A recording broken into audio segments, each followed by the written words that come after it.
3 number में दिया है, सिद्ध कीजिए कि निम्नलिखित संख्याएं अपरिमेय है। तो 1/√2 एक अपरिमेय संख्या है, हम लोग को सिद्ध करना है। तो हल करेंगे कि माना 1/√2 एक परिमेय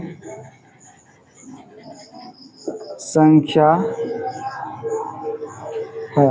और मान लिए कि 1/√2 एक परिमेय संख्या है, तो लिखेंगे 1/√2 बराबर P/Q, और जो Q है वो 0 नहीं होगा। इसके बाद P और Q पूर्णांक है, पूर्णांक है। हो गया। अब क्या करेंगे, संख्या को पलट देंगे। संख्या को पलटने पर संख्या को क्या करेंगे, पलट देंगे। तो ये क्या हो जाएगा, √2/1 बराबर Q/P। तो गुना करेंगे, P अब कोना कोनी गुना हो जाएगा इसमें, ठीक है, बराबर का चिन्ह है इसलिए कोना कोनी में गुना हो जाएगा। तो P√P बराबर 1 गुना Q, तो Q हो जाएगा। √2 को रखेंगे बराबर Q/P हो जाएगा। तो ये √2 बराबर Q/P आ गया। अब क्या करेंगे, तो लिखेंगे हम लोग यहाँ पे कि Q/P एक परिमेय संख्या है। Q/P क्या है, एक परिमेय संख्या है। और √2 तथा √2 एक अपरिमेय संख्या है। √2 क्या है, एक अपरिमेय संख्या है। तो यहाँ पे √2 बराबर Q/P। तो ये एक क्या है, अपरिमेय संख्या है, और Q/P क्या है, एक परिमेय संख्या है। तो ये अपरिमेय और परिमेय दोनों बराबर होगा, नहीं ना होगा, तो यहाँ पे लिख देंगे नहीं है बराबर। तो यहाँ पे लिखेंगे अतः हमारा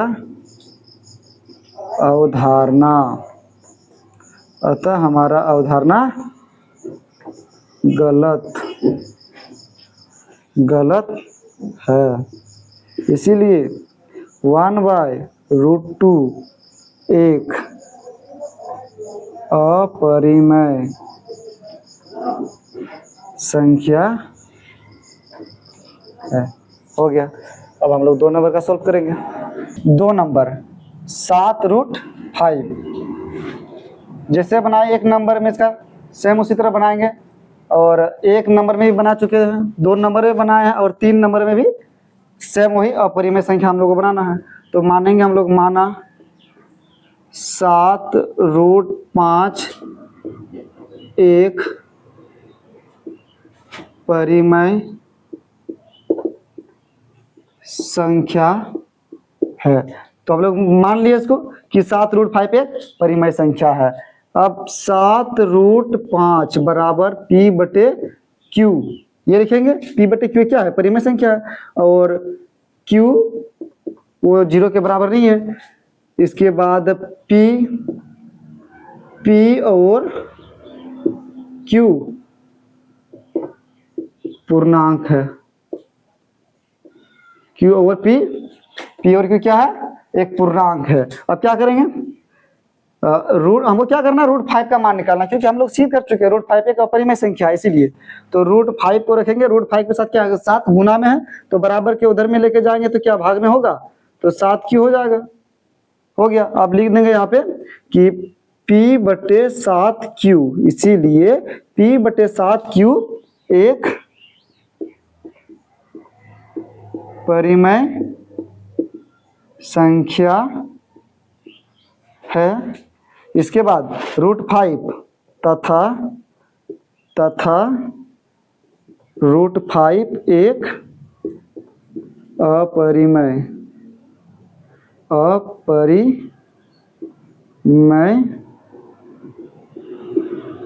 संख्या है। रूट 5 क्या है? एक अपरिमेय संख्या, हम लोग सिद्ध कर चुके हैं। अब लिखेंगे क्या?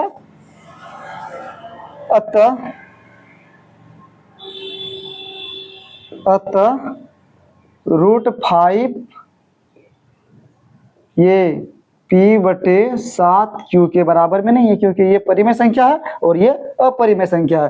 तो एक म्यान में दो तलवारें कैसे रह सकता है? नहीं ना रह सकता है। तो ये अलग है, ये अलग है, ये अपरिमेय संख्या, ये परिमेय संख्या है, तो ये दोनों बराबर नहीं है। आगे लिखेंगे अतः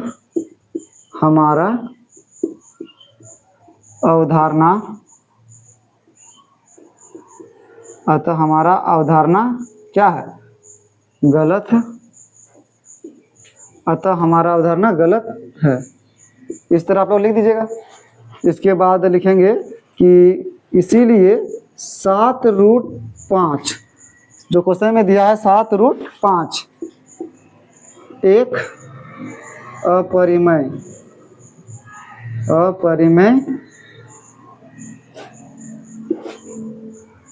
संख्या।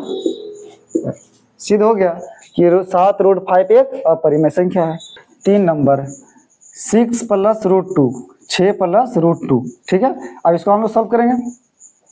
हल 6, पहले क्या करेंगे हम लोग? मानेंगे, माना 6 + √2 एक परिमेय संख्या है। मान लिया हम लोग कि 6 + √2 एक परिमेय संख्या लेकर के हम लोग बनाते हैं। तो यहाँ पे लिखेंगे 6 + √2 बराबर क्या? P/Q। इसके बाद Q does not is equal to 0, ये Q के बराबर 0 नहीं है। अब P और Q क्या है? पूर्णांक है।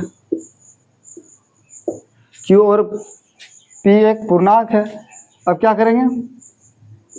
√2 बराबर P/Q। ये 6 प्लस में है ना, ये कुछ नहीं तो आगे में जोड़ है, तो उधर लेके चल जाएंगे तो क्या घटा में होगा? अगर यहाँ पे गुना रहता तो भाग में बदल जाता, लेकिन यहाँ पे जोड़ का चिन्ह है, इसीलिए उधर चल गया तो माइनस से बदल गया। अब ये √2 का माना गया ये, तो हम लोग यहाँ पे लिख देंगे, एकदम सिंपल में लिखना है बस। √2 एक अपरिमेय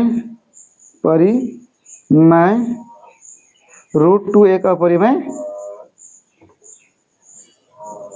संख्या है।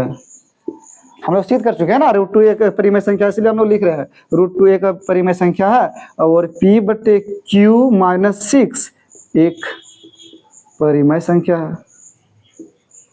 परिमेय संख्या है। हो गया। लिखेंगे अब यहाँ पे अतः √2 बराबर नहीं है किसके? P/Q - 6 के बराबर नहीं है। ये तो परिमेय संख्या है और ये क्या है? परिमेय संख्या है। अब आगे हम लोग लिख देंगे अतः हमारा अवधारणा